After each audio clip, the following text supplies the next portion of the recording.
거의 모든 것의 역사, 제23장 존재의 풍요로움, 런던 자연사박물관의 흐릿한 조명이 끼어진 복도나 광물이나 타주알이 전시된 유리 전시장 사이나 또는 한 세기 정도 묵은 것들 사이에 이곳저곳에는 비밀의 문들이 있다. 적어도 그런 분들이 방문객의 관심을 끌 만한 아무런 이유가 없다는 뜻에서 비밀스럽게 보인다. 아주 가끔씩 학자들의 대표적인 상징인 정신나간 듯한 습성과 재미를 쓴 정도로 개빡스러운 머리 모양을 한 사람이 문을 열고 나와서 복도를 급하게 걸어갔어. 다른 문으로 다시 사라지는 것을 보게 된다. 그러나 그런 일은 아주 드물다. 대부분의 경우에 그 문들은 굳게 닫혀 있다. 그 문 안에는 일반 관람객들이 알고 감탄하는 것만큼이나 거대하고 어떤 면에서는 훨씬 더 훌륭한 또 다른 자연사 박물관이 존재한다는 흔적은 전혀 찾아볼 수가 없다. 자연사 박물관은 지구상의 모든 곳으로부터 수집된 모든 생물종에 대한 약 7천만 점의 표본을 소장하고 있고 표본의 수는 매년 수십만 점씩 늘어나고 있다. 그러나 그곳이 얼마나 굉장한 보물 창고인가를 이해하려면 무대 뒤에 감추어진 것을 보아야만 한다. 벽장이나 캐비넷이나 밀폐된 선반들이 가득한 긴 방에는 병에 담긴 수만 종의 동물들, 사각형 카드에 못 박힌 수백만 마리의 곤충들, 서랍에 가득한 반짝이는 연체 동물, 공룡의 뼈, 초기 인류의 두개골, 그리고 잘 압축된 식물을 담은 수없이 많은 서류철이 소장되어 있다. 그곳을 돌아보는 것은 마치 다윈의 머릿속을 살펴보는 것 같기도 하다. 표본심만 하더라도 편성, 알코올에 보존된 동물이 담긴 병들이 있는 선반의 길이가 24km나 된다.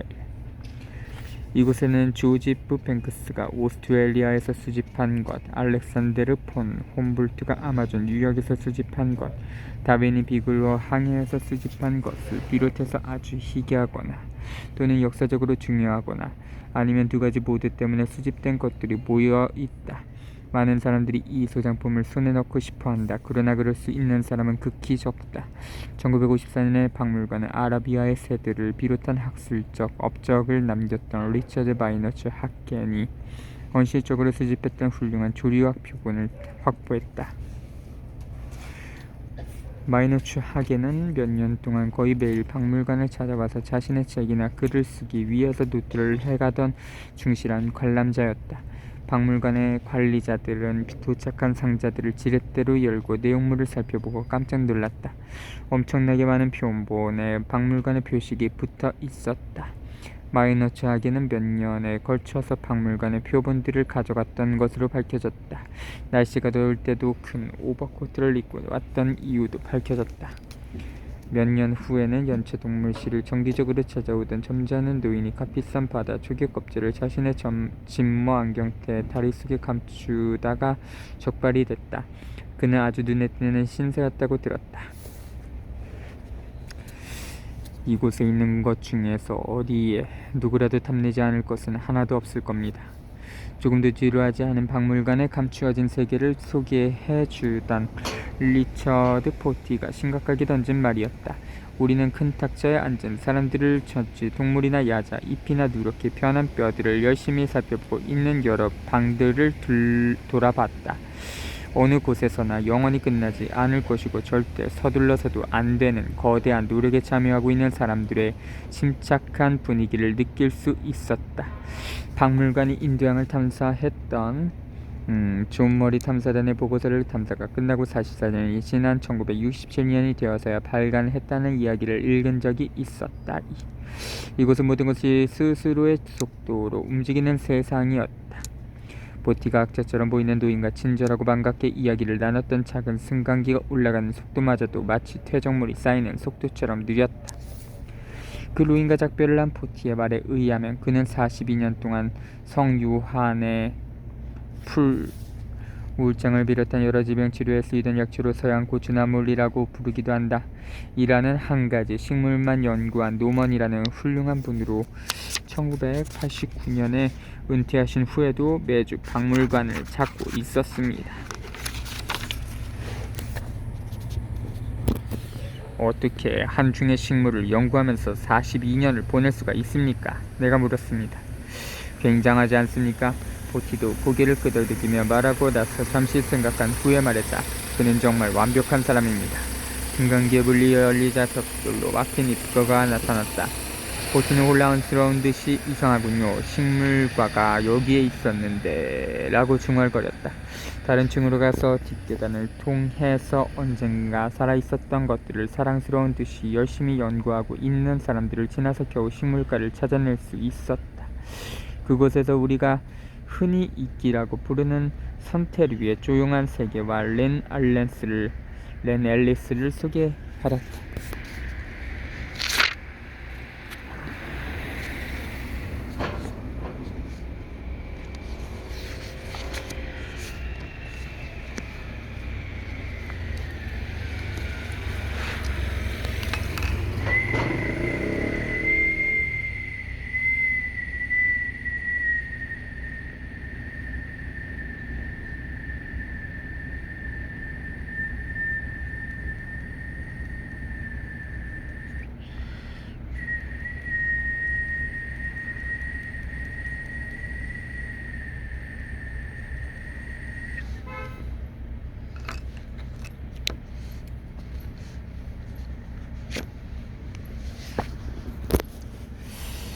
나무의 북쪽면을 더 좋아한다는 사실을 숲속의 나무에 붙어있는 이끼는 어두운 밤의 북극성이라고 시적으로 표현했던 에머슨이 묘사했던 것은 사실 지으류였다.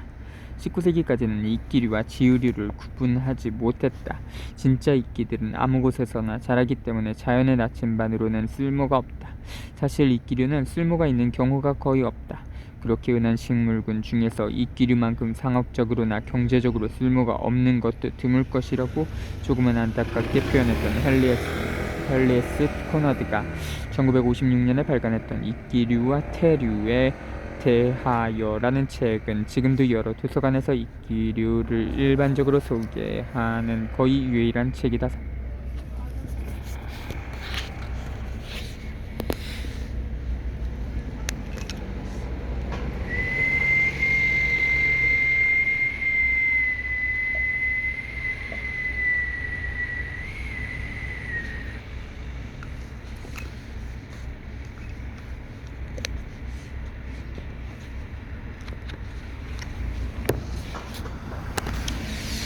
그러나 이끼류는 번성하고 있다. 지류를 제외하더라도 선테류는 700여 개의 속에 1만 가지가 넘는 종이 포함된 성공적인 식물이다.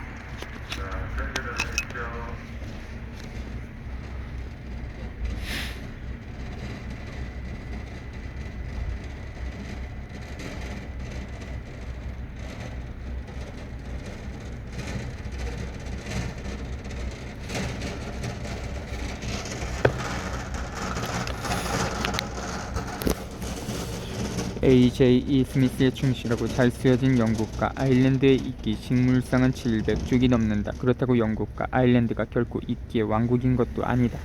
다양한 이끼류들은 열대지방에서 찾을 수 있답니다. 렌 앨리스가 알려졌다. 말수가 적고 드아른 체구를 가진 그는 27년 동안 자연사 박물관에서 일을 해왔고 1990년부터는 식물과의 과장으로 일하고 있었다. 말레이시아의 우림에 가보면 비교적 쉽게 새로운 종을 찾아낼 수 있습니다. 저도 얼마 전에 그랬습니다. 아래를 내려다보았더니 한 번도 기록된 적이 없었던 새로운 종이 있었답니다. 그러니까 우리는 아직도 얼마나 많은 종이 살고 있는지 모르는군요. 그렇지요. 전혀 모른답니다. 평생을 바쳐서 분명히 하찮은 것을 연구하는 사람이 많지는 않을 것이라고 생각하겠지만 사실은 이끼리를 연구하는 사람들은 수백 명이나 되고 그들은 자신들이 연구하는 대상을 매우 소중하게 여긴다. 앨리스가 말해줬다. 정말 그렇습니다. 그들의 학술 회의에서는 열띤 토론이 벌어지기도 한답니다. 그에게 논쟁이 되는 예를 보여달라고 했다. 글쎄요, 미국 사람들이 우리를 괴롭히고 있는 것이 하나 있습니다. 그는 가벼운 미소를 지으면서 이끼류의 그림들이 가득한 두꺼운 책을 펼쳐서 보여줬다. 전문가가 아닌 사람의 눈에 그 그림들의 가장 두드러진 특징은 서로 구별할 수 없을 정도로 모두가 비슷하다는 것이었다. 그는 인기 하나를 손가락으로 가리키면서 이것은 드레파노클라두스라는 하나의 속으로 분류됐습니다. 근데 이제는 드레파노클라두스, 완스톨피아, 하마타콜리스의 셋으로 분류되고 있습니다. 그것이 큰일입니까? 약간은 희망적으로 보렸다. 글쎄요, 그렇게 하는 것도 의미는 있습니다. 분명히 그렇지요. 그러나 표본을 다시 분류하려면 많은 일을 필요하고 모든 책들도 한동안 쓸모없게 되어버리죠. 그래서 짐작하시겠지만 약간의 불평이 있습니다.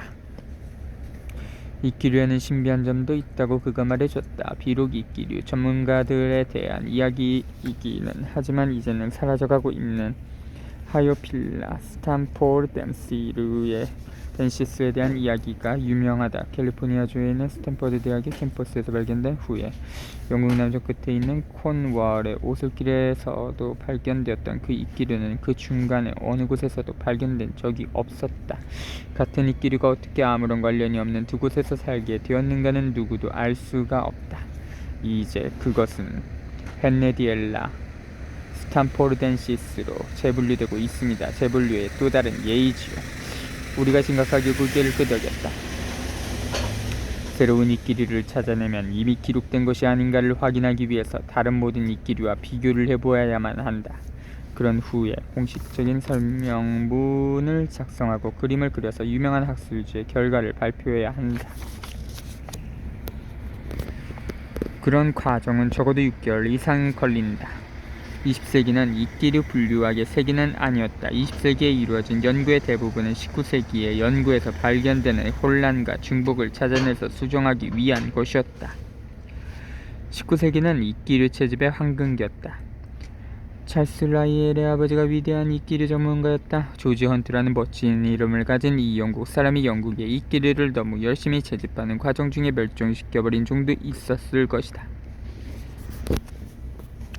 그러나 그런 노력 덕분에 레넬리스의 소장품이 세계에서 가장 완벽한 것이 될 수 있었다. 그가 관리하고 있는 70만여 점의 표본들은 모두 두꺼운 종이 사이에 압축되어 있다. 아주 오래되어서 빅토리아 시대의 글씨가 적혀 있는 것도 있다.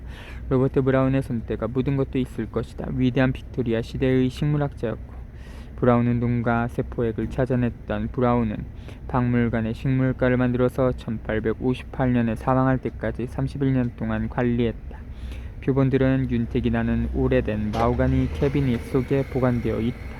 캐비닛이 너무 훌륭해서 감탄을 하지 않을 수 없었다. 그 캐비닛들은 소호 광장에 있던 조지 뱅크스 경 댁에서 가져온 것입니다. 앨리스는 마치 이케아 가구점에서 최근에 구입한 것처럼 가볍게 알려졌다. 그 캐비닛은 그 위에 인데버 항해에서 가져온 표본들을 보관하기 위해서 만든 것이었습니다. 그는 오랜만에 캐비닛을 다시 본 것처럼 신중하게 살펴봤다. 이 캐비닛들이 어떻게 선택실에 들어오게 되었는지는 모르겠습니다. 그것은 흥미로운 사실이었다. 조지프 뱅크스는 영국의 가장 위대한 식물학자였고 쿡 선장이 이끌었던 인데버 항해는 1769년에 금성인 태양을 통과하는 모습을 관측했고 오스트레일리아를 영국령으로 만드는 등의 훌륭한 업적을 남기기도 했지만 역사상 가장 훌륭한 식물 탐사이기도 했다. 뱅크스는 3년에 걸친 세계 탐험에 자신을 포함해서 박물학자 비서 1명과 3명의 화가 4명의 하인으로 구성된 9명이 참여하는 조건으로 오늘날의 화폐로 약 100만 달러에 해당하는 1만 파운드를 지급했다. 허풍쟁이였던 국선장이 그런 욕심나는 계약을 어떻게 처리했는가는 아무도 모르지만 어쨌든 국선장도 뱅크스를 아주 좋아했고 후세 사람들과 마찬가지로 식물학에 대한 그의 재능에 감탄을 했다. 식물학자들이 그렇게 훌륭한 성과를 거두었던 것은 전무후무한 일이었다. 항해 도중에 티에라 델 푸에고, 타히티, 뉴질랜드, 오스트레일리아, 뉴기니처럼 전혀 알려져 있지 않았던 새로운 지방을 방문한 덕분이기도 했지만 그보다는 뱅크스가 빈틈없고 독창적인 수집가였기 때문이었다. 검역 때문에 상륙할 수 없었던 리우데자네이루에서는 배 태운 가축에게 먹이기 위해서 실었던 사료에서 새로운 식물을 찾아내기도 했다고. 아무것도 그의 눈을 비켜갈 수는 없었던 모양이었다. 그는 모두 합쳐서 3만 점의 식물 표본을 가져왔고 그 중에서 1만 4천 점은 처음 발견된 것이었다. 그 결과 세상에 알려진 식물의 종류는 약 25% 정도 늘어나게 됐다. 그러나 뱅크스의 그런 훌륭한 소득도 거의 말도 안 될 정도로 많은 것을 끌어모으던 시대의 전체 소득에 비하면 작은 일부에 지나지 않는 것이었다. 18세기에는 식물 표본을 수집하는 일이 국제적인 광기처럼 돼버렸다. 새로운 종을 찾아낸 사람에게는 영광과 부가 모두 기다리고 있었고, 새로운 식물을 보고 싶어하는 사람들을 만족시키기 위해서 식물학자들과 탐험가들은 믿을 수 없을 정도의 모험을 감수했다.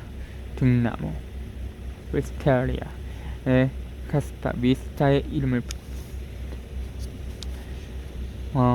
푸에고 남아메리카 남단에 있는 제도 카스파비스타, 18세기 말에 필라델피아에서 활동하던 해부학자.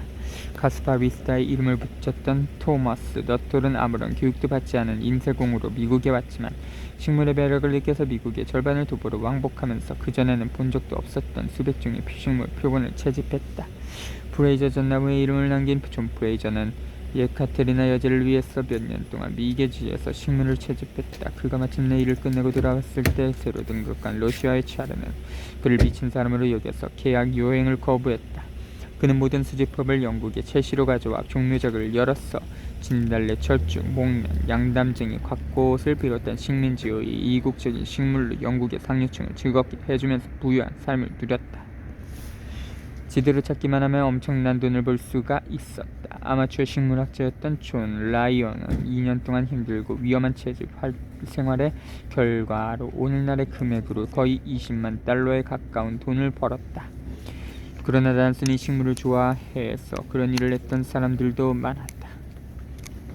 너톨은 자신이 발견한 거의 모든 것을 리버풀 식물원에 기증했다. 결국 그는 하버드 식물원 원장이 됐고 북아메리카 식물의 종류라는 책을 남기기도 했다. 그는 그 책의 편집도 직접 맡았다.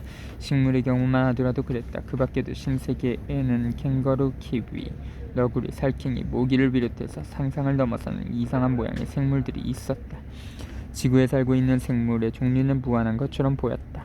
조나선 스위프트는 이렇게 표현했다. 박물학자가 벼룩 한 마리를 찾아냈다. 그 벼룩 위에는 더 작은 벼룩들이 피를 빨고 먹고 있었다. 그리고 그보다도 더 작은 벼룩들이 붙어 있었다. 그렇게 무한히 계속됐다. 새로운 정보를 모두 기록하고 분류한 후에 이미 알려진 것들과 비교를 해야만 했다. 실용적인 분류체계가 절실하게 필요했다. 다행히도 스웨덴 사람이 그런 방법을 준비하고 있었다. 그의 이름은 카를 린네였고 후에는 허가를 받아서 보다 귀족적인 폰 린네로 바뀌었지만 오늘날의 라틴식인 카를로스 린나이오스로 기록되기도 한다. 그는 1707년에 남부 스웨덴의 라슈울트라는 마을에서 가난했지만 야망을 가지고 있었던 루터기 목사의 아들로 태어났다. 그는 아주 게으른 학생이었어. 화가 났던 그의 아버지가 그를 구두 수성공의 도제로 보내버렸다. 그렇게 하려고 했었다는 기록도 있다. 가죽의 못질을 하면서 평생을 보내게 될 것이라는 사실에 질려버린 어린 린네는 아버지에게 다시 한번 기회를 줄 것을 간청했고 그 후로는 우등상을 한 번도 놓치지 않았다. 그는 스웨덴과 네덜란드에서 의학을 공부했지만 자연세계에 더 많은 관심을 가지게 됐다. 1730년대 20대였던 그는 자신이 고안한 분류체계를 이용해서 세계의 식물과 동물을 분류한 목록을 발표하기 시작하여 점차 명성을 얻었다. 자신의 위대함에 만족하는 사람은 그렇게 많지 않다. 그러나 그는 시간이 날 때마다 자신의 위대함을 찬양하는 긴 글을 썼다. 그는 역사상 더 훌륭한 식물학자나 동물학자는 없었다고 선언했고 그의 분류법은 과학에서 가장 위대한 업적이라고 주장했다. 그는 자신의 묘비에 식물학의 왕자라는 뜻으로 프린캡스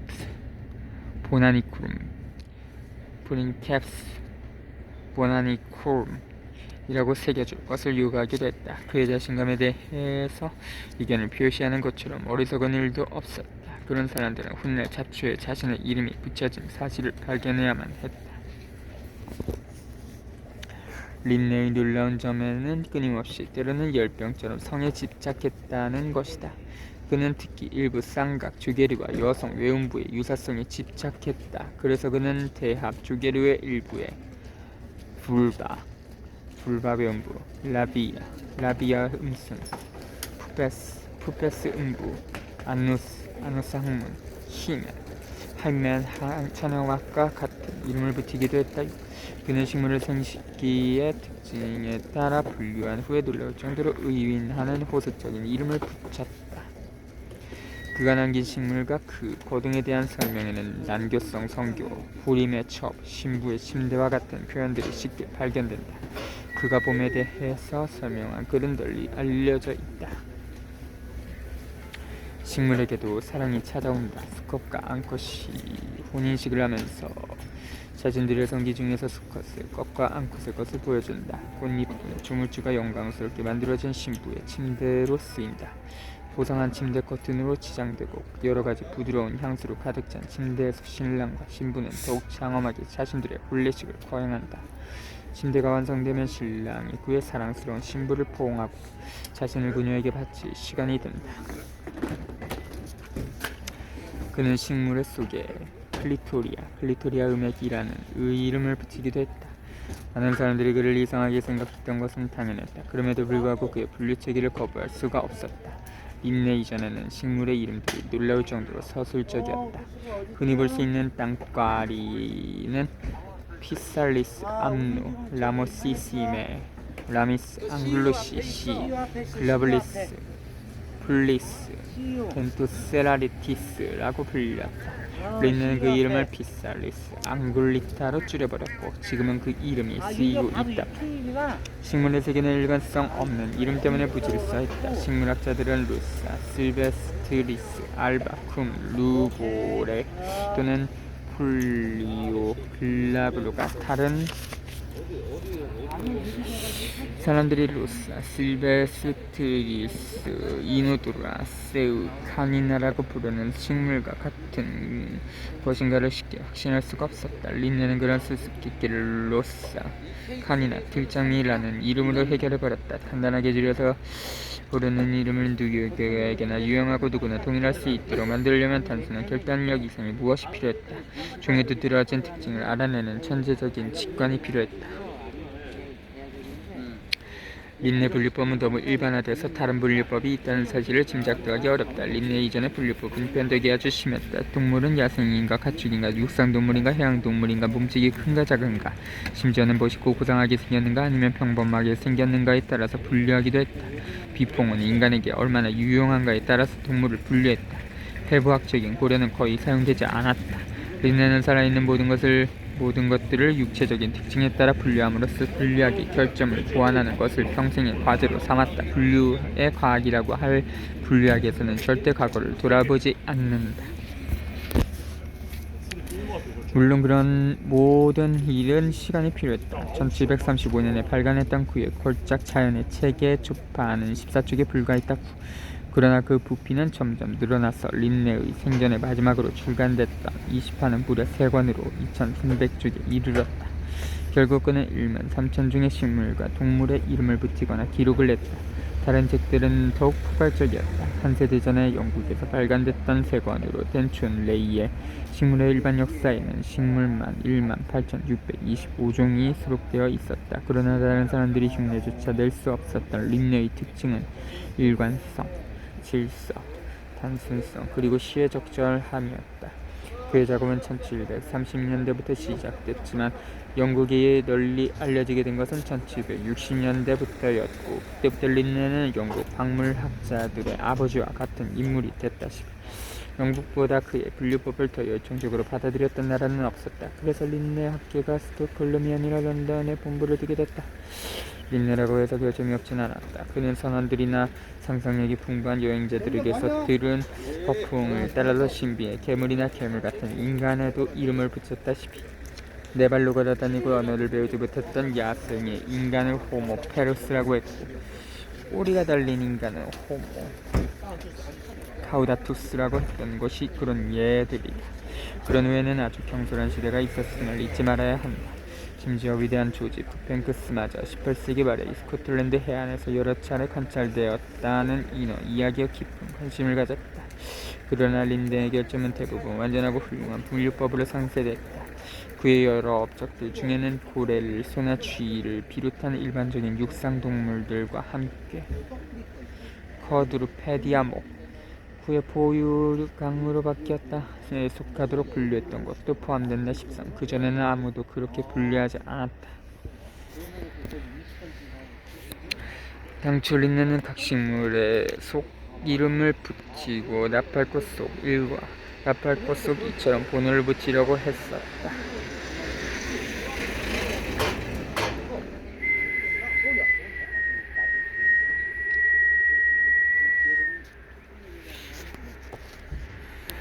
그러나 그는 곧 그런 방법이 만족스럽지 못하다는 사실을 깨닫고 오늘날까지 널리 쓰이고 있는 이명명법식 분류체계를 고안하게 됐다. 원래는 암석, 광물질, 질명, 바람을 비롯해서 자연에 존재하는 것이라면 무엇이나 이명명법식 이름을 붙이려고 했었다.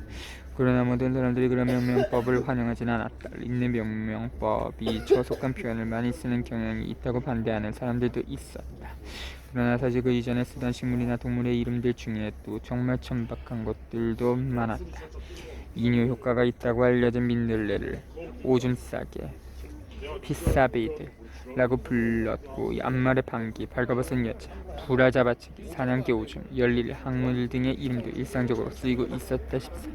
그런 통통적인 이름들 중에는 지금까지 남아있는 것도 있다. 예를 들어서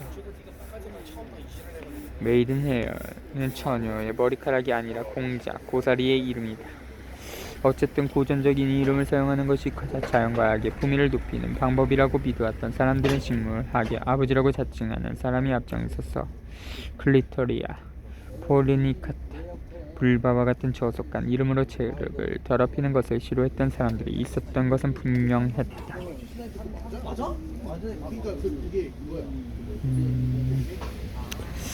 시간이 지나면서 그런 문제들은 조용히 해결됐고 모두 그런 것은 아니다. 흔히 볼 수 있는 집신고 등은 공식적으로 크레피둘라 포르니키타라고 부른다.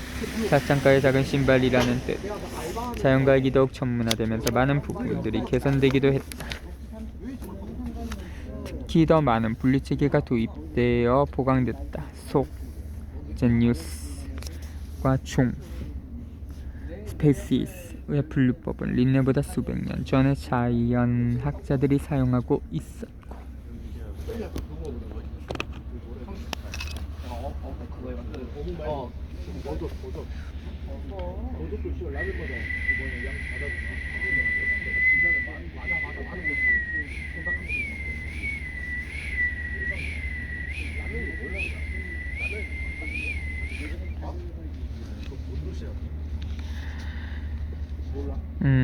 목, 오더, 강, 클래스과 패밀리는 모두 1750년대와 1760년대부터 사용되기 시작했다.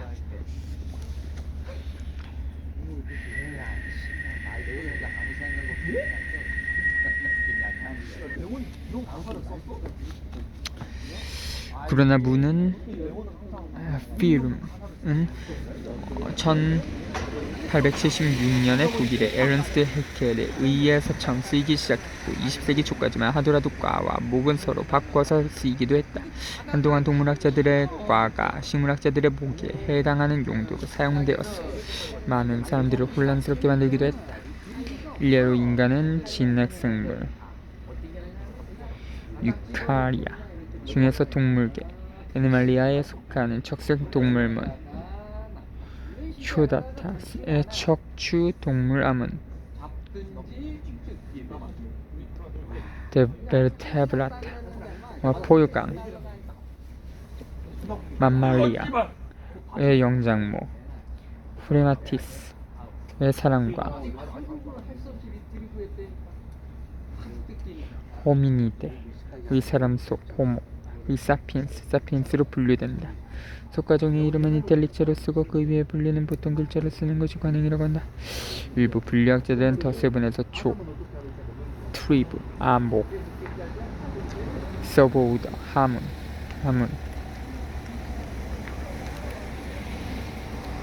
인플라이오더, 발보다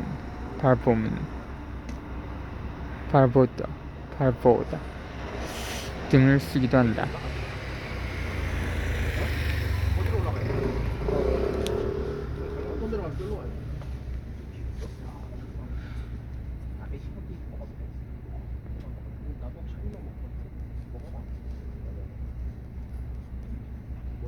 우와!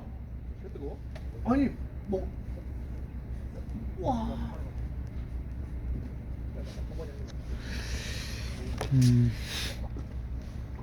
이거 봐봐. 오.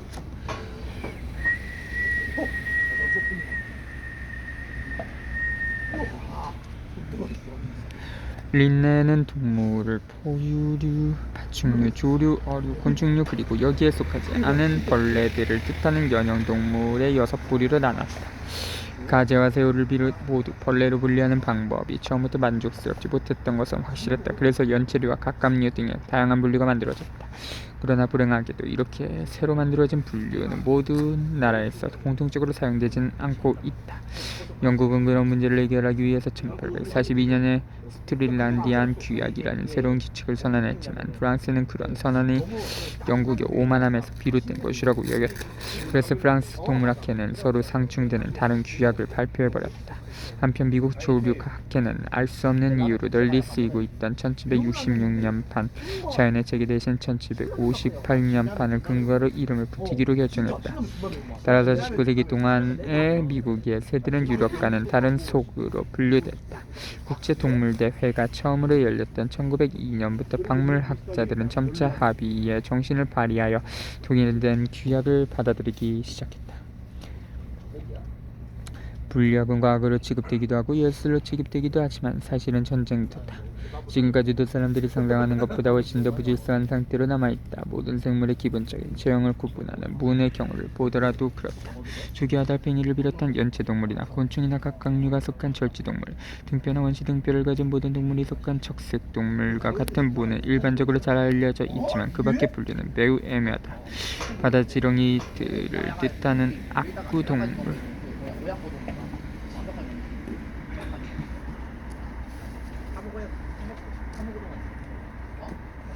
요약고동이 닭고기에다가 넣어놓은 거 아니야? 까마고가 일반적으로 그러면 요약고동 기반이나 야 그거는 이제 왜 아니야? 이거 요약고동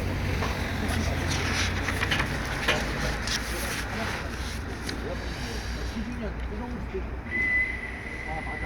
근데 그래 진짜로 왜 밥을 많이 먹는지 밥을 많이 먹는지 알 것 같아. 야 근데 정말 존나 맛있어.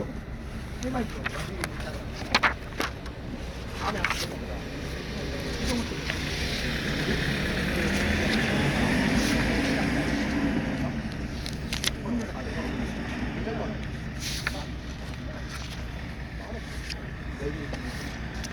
해파리, 메두사, 말미잘, 산호를 비롯한 자포동물,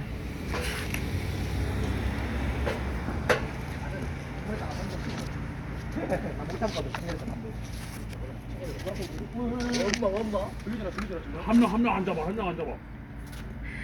들려?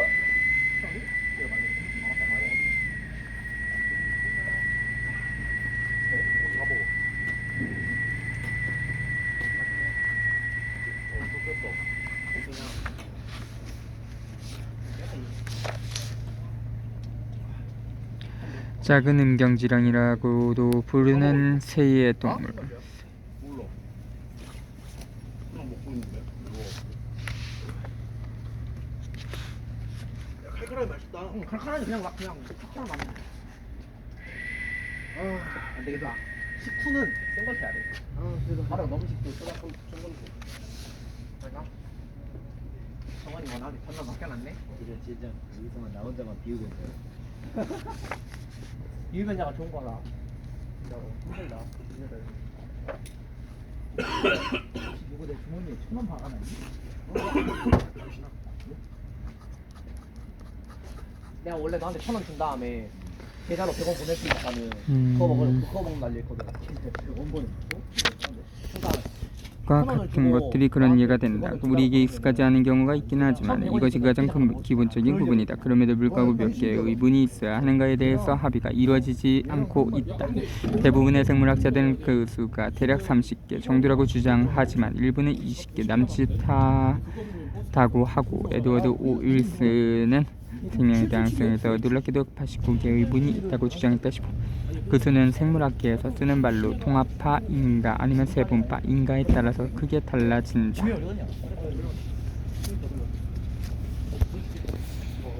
네.